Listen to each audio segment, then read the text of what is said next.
Assalamualaikum warahmatullahi wabarakatuh. Alhamdulillah, alhamdulillahi rabbil alamin. Assalatu wassalamu ala asrafil anbiya'i wal mursalin sayyidina wa maulana Muhammadin wa ala alihi wa sahbihi ajma'in. Amma ba'd. A'udzu billahi minasy syaithanir rajim. Bismillahirrahmanirrahim. Wal 'ashr. Innal insana lafi khusr illa alladzina amanu wa 'amilus shalihati wa tawassaw bil haqqi wa tawassaw bis sabr.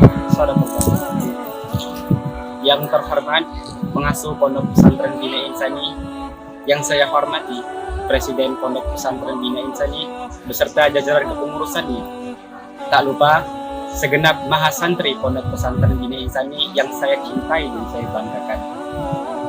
Pertama-tama marilah kita panjatkan puji dan syukur kehadirat Allah Subhanahu wa taala yang mana Allah terus memberikan kita kenikmatan Islam, iman dan kesehatan sehingga kita mampu menjalani aktivitas sehari-hari tanpa kekurangan suatu apapun. Salawat beriring salam tak henti-hentinya kita haturkan kepada junjungan kita baginda Nabi Muhammad SAW yang mana telah membawa kita dari zaman jahiliyah menuju zaman ilmu pengetahuan seperti sekarang ini. Semoga kita akan mendapatkan syafaat beliau di yaumil akhir. Amin ya rabbal alamin. Teman-temanku yang insya Allah dirahmati oleh Allah Subhanahu wa taala, jika kita mendengar kata bisnis, pastinya kita berpikir bisnis adalah kegiatan dua orang atau lebih yang saling menguntungkan dan saling berorientasi pada profit. Lalu, apa maksud judul kultum pada hari ini? Yaitu berbisnis dengan Allah. Bukankah Allah tidak membutuhkan apapun dari hambanya, melainkan manusialah yang membutuhkan Allah Subhanahu wa taala. A'udzu billahi minasy syaithanir rajim. Bismillahirrahmanirrahim. Qul inna rabbi yabsutu rizqa liman yasha'u min ibadihi wa yaqdiru wa ma anfaqtum min shay'in fa huwa yukhlifu wa huwa khairur raziqin. Shadaqallahul azim, yang mana artinya katakanlah, sungguh Tuhanku melapangkan rezeki dan membatasinya bagi siapa yang Dia kehendaki di antara hamba-hambanya, dan apa saja yang kamu infakkan Allah akan menggantinya dan Dialah pemberi rezeki yang terbaik.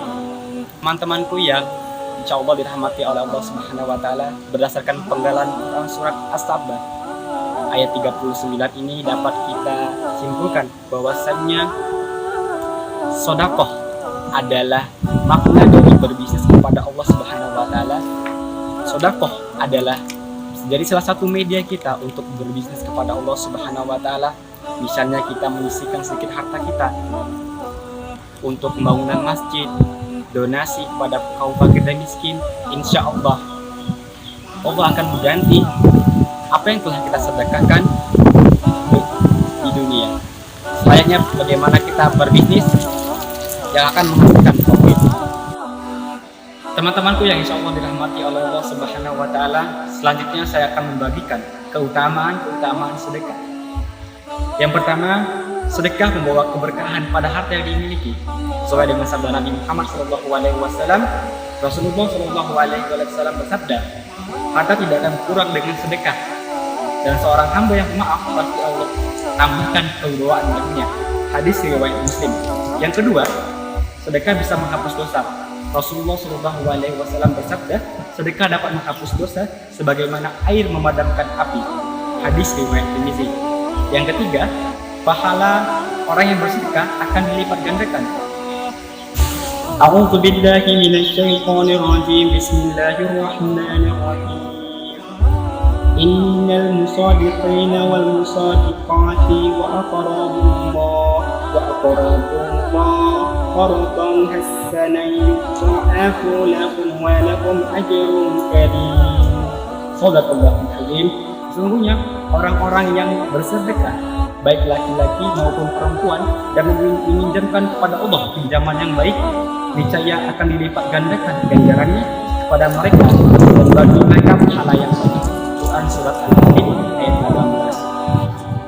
Teman-temanku yang insya Allah dirahmati Allah Subhanahu wa taala, itulah beberapa keutamaan dari sedekah. Namun sebelum saya menutup kultum pada kali ini, saya ingin membagikan sedikit kisah yang menarik tentang sedekah. Pada suatu hari ada seorang sahabat Rasulullah yang bernama Abdurrahman bin Auf. Suatu ketika beliau mendengar sabda Nabi Muhammad SAW bahwasannya orang yang miskin itu cepat hisab daripada orang yang memiliki harta yang berlimpah atau orang yang mendengar sabda Nabi Muhammad tersebut. Akhirnya Abdurrahman bin Auf berniat dan berdoa kepada Allah Subhanahu wa taala, "Ya Allah, jadikan aku orang yang miskin agar bisa selalu bersama orang yang berada di dekat baginda Muhammad SAW." Pada suatu ketika, para sahabat ingin berhijrah ke kota Madinah. Mendengar kabar tersebut pun Abdurrahman bin Auf berniat untuk mengibahkan seluruh hartanya di jalan Allah untuk para sahabat hijrah ke kota Madinah. Akan tetapi bukannya malah semakin berkurang hartanya, malah semakin memperlancar dagangan Abdurrahman bin Auf, dan akhirnya Abdurrahman bin Auf pun semakin kaya. Melihat kondisi tersebut, Abdurrahman bin Auf semakin gumam dan gusar karena hartanya semakin bertambah dan dia pun semakin kaya. Sudah perang Tabuk, tumbuhan kurma yang siap panen yang ditinggalkan para sahabat itu busuk dan harganya pun turun. Akhirnya kabar tersebut pun terdengar oleh Abdurrahman bin Auf. Akhirnya Abdurrahman bin Auf membuat pengumuman dan berinisiatif untuk membeli semua kurma-kurma busuk tersebut dengan harga yang normal. Akhirnya tanpa pikir panjang, banyak penduduk yang berbondong-bondong ke rumah Abdurrahman bin Auf untuk membeli semua kurma busuk ini. Akhirnya habislah seluruh harta Abdurrahman bin Auf karena membeli kurma busuk tadi. Lalu suatu ketika ada seorang pemuda yang dari Yaman datang ke kota Madinah untuk mencari kurma busuk yang digunakan untuk membuat pengobatan untuk penyakit di kota Yaman. Akhirnya para penduduk pun untuk berinisiatif untuk memberitahukan bahwasannya Abdurrahman bin Auf ini mempunyai kurma busuk banyak sekali. Tanpa pikir panjang, pemuda Yaman tersebut mendatangi kediaman Abdurrahman bin Auf untuk membeli semua kurma-kurma busuk tadi.